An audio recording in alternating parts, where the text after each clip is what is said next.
Grabe nga talaga ang mga paayuda para sa atin, kung saan itong si Donnie at Belle ay kaliwat kanan ang kanilang mismong mga ganap.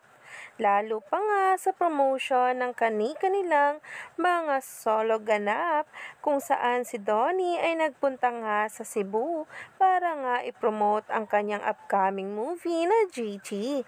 Kasama nga dyan ang ina nito na si Tita M, na kung saan kilig na kilig ang marami at talaga nga namang napuno ang isang mall. Grabe nga talaga ang hiyawan matapos nga talagang makita si Donnie.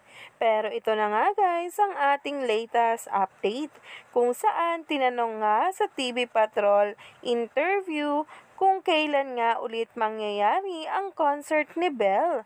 At diretsahan nga talagang sinagot ito ni Belle na kinagulat nga talaga't napatingin dito si Donnie Pangilinan.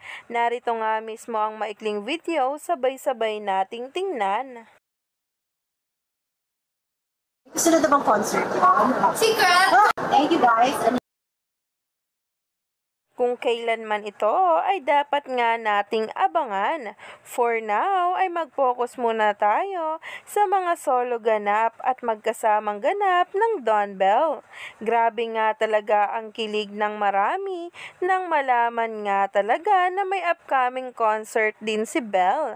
At talaga nga namang hindi may tago ang kilig at excitement ngayon. Kaya naman, stay tuned lang tayo for more updates tungkol mismo kay Donnie Pangilinan at Belle Mariano sa mga susunod na araw.